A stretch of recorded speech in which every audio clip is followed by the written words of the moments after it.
देव भगवान की जय। प्यारे कृष्ण कन्हैया लाल की जय। श्री गीत गोविंद काव्यम द्वितीय सर्ग चल रहा है और 5 प्रबंध हो चुके हैं। आज 6वें प्रबंध से। मालव गौड़ रागेण एक ताली तालेन च गीयते।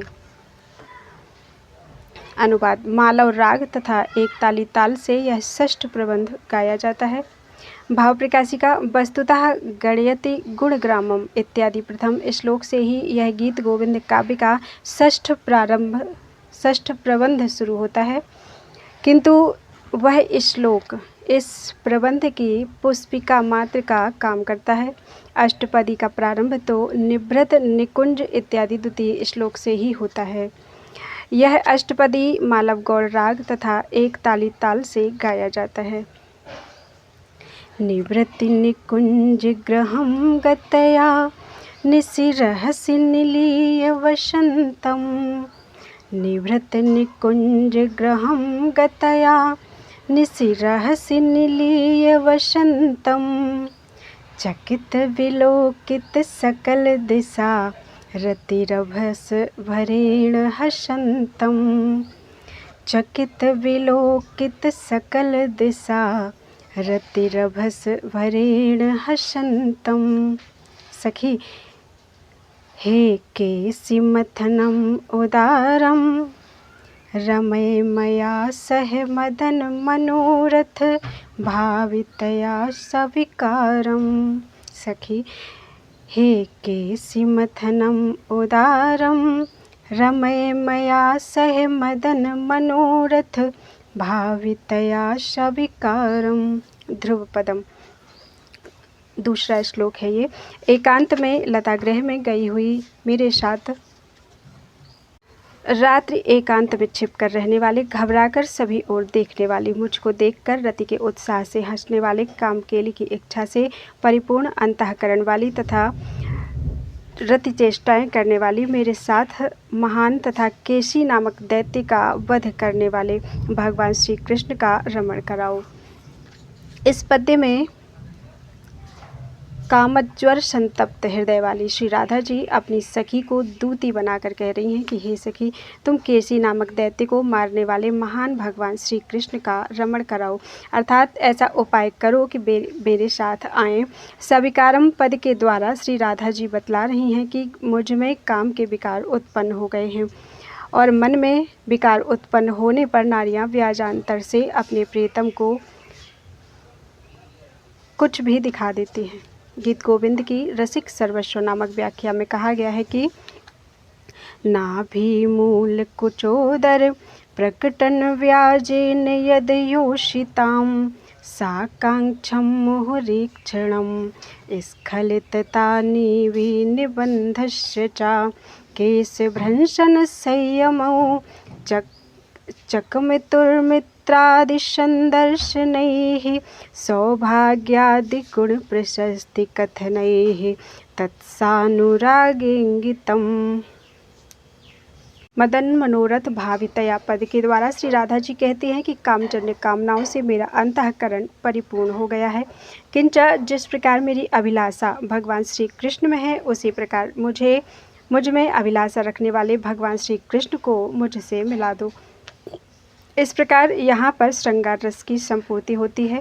कहा भी गया है, चेष्टा भवति पुन्नार्यो रत्युत्थानातिशक्तयोः संभोगो विप्रलम्भश्च सश्रृंगारो द्विधा मतः।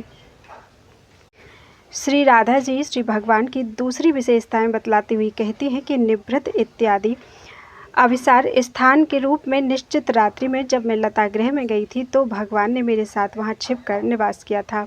श्री भगवान यदि कभी छिप जाते थे तो आश्चर्यचकित होकर मैं चारों ओर देखने लग जाती थी कि भगवान कहाँ गए। उसी समय प्रकट होकर श्री भगवान उत्साह से युक्त होकर हंसने लग जाते थे। हे सखी, उन्हीं श्री कृष्ण भगवान से मुझे मिलाओ। प्रमथ समागम लज्जितया पटुचाटु सतैरनुकूलम मृदु मधुर स्मित भासितया शिथिलीकृत जघन दुकूलम।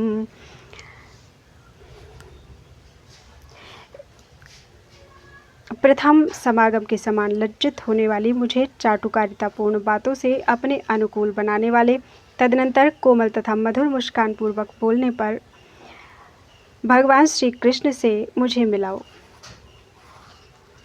भाव प्रकाशिका। इस पद में श्री राधा जी अपनी सखी से कहती हैं कि यद्यपि भगवान श्री कृष्ण से यह मेरा प्रथम समागम नहीं था, फिर भी मैं श्री भगवान के समक्ष उसी प्रकार चेष्टा करती थी जिस प्रकार कोई नायिका अपने प्रियतम के समक्ष बहुत अधिक लज्जित होती है।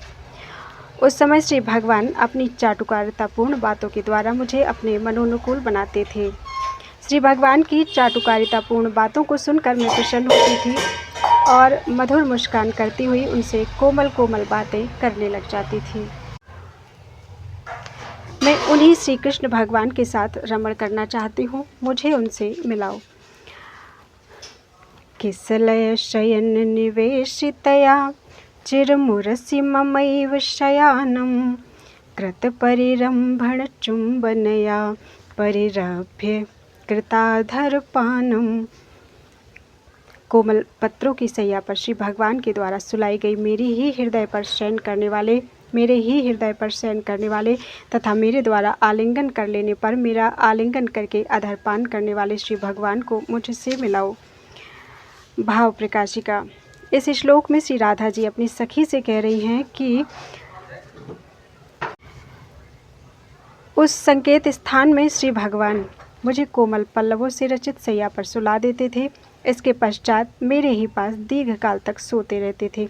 इस प्रकार के आलिंगन को रस मंजरीकार ने क्षीर नीर नामक आलिंगन बतलाया है और अपने कथन में पंचशायक नामक ग्रंथ का प्रमाण दिया है, किंतु रसिक प्रियाकार ने इस प्रकार के आलिंगन को तिल तंडुल नामक आलिंगन माना है और अपने कोक शास्त्र का प्रमाण दिया है। इसके पश्चात कृत परिरंभण इत्यादि वाक्य के द्वारा श्री राधा जी कहती हैं कि जब मैं श्री भगवान के आलिंगन करके उनका चुंबन कर लेती थी, उस समय श्री भगवान मेरा आलिंगन ना करके मेरा अधरपान करते थे। हे सखी, उन्हीं भगवान श्री कृष्ण से मेरा मिलन कराओ। अलस निमीलित लोचनया पुलकावली ललित कपोलम श्रम जल सकल कलेवरया बर मदन मदादतिलोलम। आलस्य युक्त श्री भगवान के नेत्रों को जब मैं ढक देती थी, उस समय श्री भगवान के गाल रोमांच युक्त होने के कारण मनोज्ञ हो जाते थे और वे मुझे देखकर हर्षातिशय के कारण चंचल बने हुए श्री भगवान को मुझसे मिलाओ। भाव प्रकाशिका। इस पद्य में श्री राधा जी अपनी सखी से कहती हैं कि हे सखी, जब भगवान के नेत्र आलस से युक्त हो जाते थे, उस समय मैं अपने हाथों से उनके नेत्रों को ढककर उन्हें सुला देती थी। मेरी इस क्रिया को देखकर श्री भगवान में सात्विक भाव आविर्भूत हो जाते थे और उनके गाल रोमांच युक्त होकर अत्यंत मनोहर लगने लग जाते थे। जब मैं श्री भगवत विषयक काम की चिंता करने लग जाती थी, उस समय मेरा सारा शरीर श्वेत जल बिंदुओं के कारण सिक्त हो जाता था। ऐसे श्री भगवान अति चंचल हो जाते थे, उन्हीं से मुझे मिलाओ। यह अर्थ रस मंजरीकार के अनुसार है। रसिक प्रियाकार के अनुसार इस पद्य का अर्थ इस प्रकार है।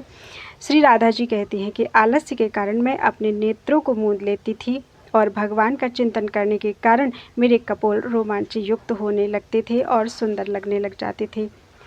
चलने के श्रम के कारण मेरा शरीर मनोहर लगने लग जाता था। उसके कारण श्रेष्ठ कामजन्य विकार के कारण श्री भगवान अत्यंत चंचल हो उठते थे। इस अर्थ के लगाने में अधिक कठिनाई का अनुभव करना पड़ता है तथा यह अर्थ कुछ अस्वाभाविक भी लगता है। संजीवनीकार ने इस पद्य के तीसरे पाद का बहुत सुंदर अर्थ किया। उनके अनुसार श्री राधा जी कहती हैं कि सुरतानंद के कारण मेरा सारा शरीर लथपथ हो जाता था और इस कथन से श्री राधा जी ने अपने पूर्वानुभूत सुरतानंद की संपूर्ति को बतलाया है। कोकिल कलरव कूजितया जित मन सिज तंत्र विचारम स्लथ कुसुमाकुल कुंतलया नख लिखित घनस्तन भारम। कोमल तथा पारावत के समान सुरत काल में आवाज करने वाली तथा शिथिल एवं कुसुम व्याप्त कुंतलों वाली मुझे देखकर श्री भगवान प्रसन्न हो जाते थे। ऐसे श्री भगवान को मुझसे मिलाओ। भाव प्रकाशिका। इस पद्य में श्री राधा जी श्री भगवान के साथ अनुभूति का वर्णन करती हैं। वे कहती हैं कि मैं कोयल तथा पारावत के समान आवाज़ करती थी और श्री भगवान मेरे बालों को पकड़कर मेरा चुंबन करते थे तथा मेरे अधरों का पान करते थे। इस प्रकार अत्यंत सुंदरी नायिका मुझे देखकर श्री भगवान विचारों की परवाह ना करके मुझे प्रसन्न करते थे। उन्हीं श्री भगवान से मुझे मिलाओ। चरण रणित मणिनूपुरया परिपूरित सुरत वितानम मुखर वृषंखल मेखलया सकच ग्रह चुंबन दानम। चरणों में बजते हुए मणिखचित नूपुर वाली मुखर तथा टूटी हुई करधनी वाली मेरे केस पकड़कर चुंबन करने वाले श्री कृष्ण के साथ मुझे मिलाओ। रति सुख समय रसाल सया दर मुकुलित नयन सरोजम निसह निपतित तनुलतया मधुसूदन मुदित मनोजम। रतिजन्य सुखानुभव काल के आनंद से अलसाई हुई मेरे साथ ही अपने नेत्र कमलों को थोड़ा सा बंद किए हुए सामर्थ्य रहित होकर किशलय की सैया पर पड़े हुए शरीर वाली मेरे साथ जिनका काम विजृंभित हो जाता था, उन मधुसूदन श्री कृष्ण भगवान को मेरे साथ रमण कराओ। श्री जय देव भणितमिदं अतिशय मधुर पुनिधुवनशीलम्।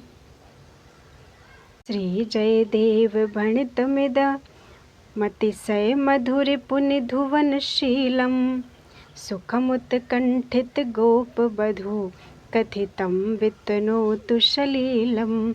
उत्कंठिता नायिका श्री राधा जी के द्वारा कहा गया तथा श्री जयदेव कवि के द्वारा वर्णित मधुसूदन श्री कृष्ण भगवान का अतिशय सुरत वृत्तांत पढ़ने और सुनने वालों को सुख प्रदान करे। भाव प्रकाशिका। इस गीत का उपसंहार करते हुए जयदेव कवि कहते हैं कि यह तो मेरी कविता स्वरूप है, किंतु इस गीत में वर्णित समस्त प्रमेयों का वर्णन श्री राधा जी ने अपनी सखी के समक्ष किया है। उस गीत के प्रमेयों का वर्णन करने वाली श्री राधा जी एक उत्कंठिता नायिका हैं और इस गीत में श्री भगवान के चरित्रों का विस्तार के साथ वर्णन किया गया है। यह गीत पढ़ने तथा सुनने वालों को सुख प्रदान करे। इस संपूर्ण गीत की नायिका उत्कंठिता नायिका है, विप्रलंब श्रृंगार रस है तथा लय छंद है। हस्तस्रस्त विलास वंश मनुज भ्रुवल्लिम मदवल्लवी बृन्दोत्सारिद्रगन्त वीक्षित मत्स्वेदार्ध गंड स्थलम मामुदीक्ष्य विलज्जितम स्मित सुधामुग्धाननं कानने गोविंदम ब्रज सुंदरी गण व्रतम पश्यामि हृष्यामि चा। हे सखी, मुझको देखकर ललित एवं हाथ से गिरी हुई मुरली वाले अत्यंत मनोहर मुस्कान रूपी अमृत के कारण मनोहर मुख वाले कुटिल भौहों वाली गोपियों को नेत्र के इशारे से दूर हटाने वाले तथा ब्रज की सुंदरियों के समूह से घिरे हुए गोविंद को देखकर मैं कब प्रसन्नता का अनुभव करूंगी। दुरालोकस्तोकस्त बकनौकासो कलतिका विकासः कासारोपवन पवनो अपि व्यथयते अपि भ्राम्यद् भृङ्गीरणित रमणीयानमुकुल प्रसूतिश्चूतानां सखी शिखरणीयं सुखयति। कठिनाई से देखे जाने योग्य छोटे छोटे गुच्छों वाली अशोक लता को विकसित करने वाले सरोवर के उपवनों से होकर आने वाली वायु भी मुझे दुख देती है। किमचा का चारों ओर मंडराती हुई भ्रमरियों के गुंजन से मनोज्ञ बनी हुई वृक्षाग्रभाग में निकली हुई यह आम्र मंजरी भी मुझे सुखी नहीं बनाती है।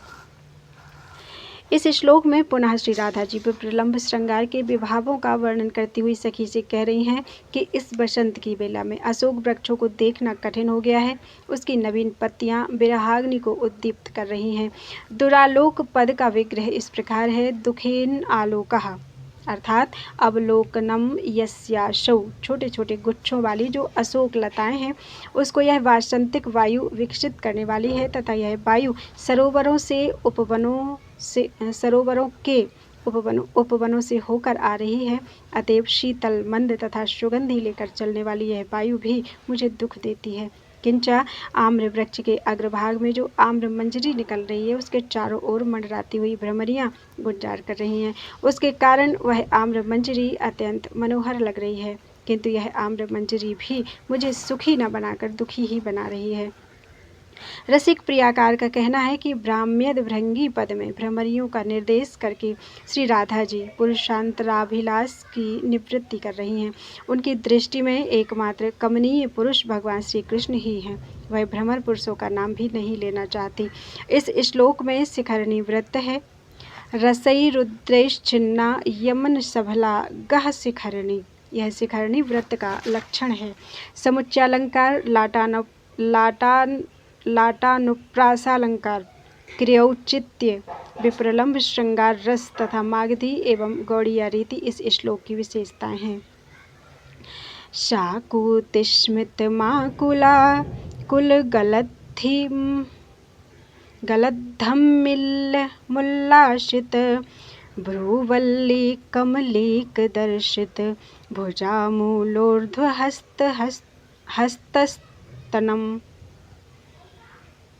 हस्तस्तनम, गोपीनां निभृतं निरीक्ष्य गमिताकांक्षश्चिरं चिन्तय, न अन्तं मुग्धमनोहरं, हरतु वः क्लेशं न वः केशवः। इति जयदेव कृतौ गीतगोविंदे अक्लेश केशवो नाम द्वितीयो सर्गः। अनुवाद। मूर्खों के मन को आकर्षित करने वाले गोपियों के सब्याज मुस्कान, कामोद्रेक के कारण रोमांच आदि हो जाने से विश्वस्त केशबंद, ऊपर उठी हुई भ्रूलताओं तथा मूलभूत एवं उठाए हुए हाथों के कारण व्यर्थ ही दिखलाए गए दोनों स्तनों का अच्छी तरह से अपने हृदय में विचार करके उनकी आकांक्षाओं को विनष्ट करने वाले तरुण केशव आप सबों के क्लेशों को विनष्ट करें। इस प्रकार जयदेव कवि प्रणीत गीत गोविंद का अक्लेश केशव नामक द्वितीय सर्ग पूर्ण हुआ।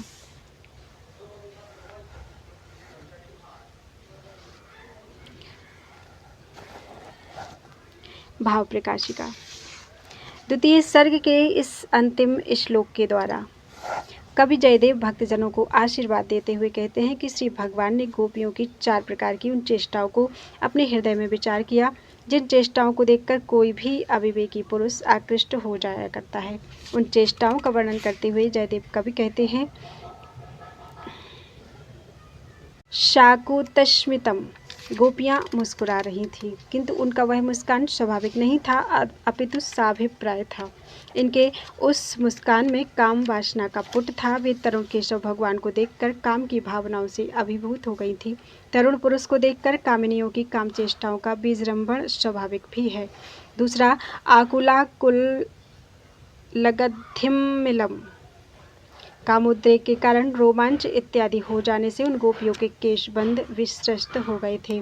श्री भगवान को देखकर उनकी टेढ़ी भौहें ऊपर की ओर उठ गई थीं।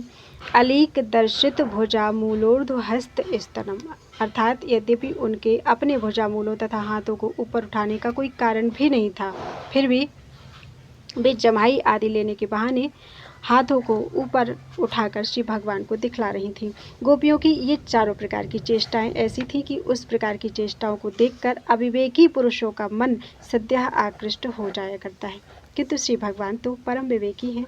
उन्होंने गोपियों की इन सारी चेष्टाओं का अच्छी तरह से अपने हृदय में विचार किया तथा उनकी चेष्टाओं को व्यर्थ बना दिया।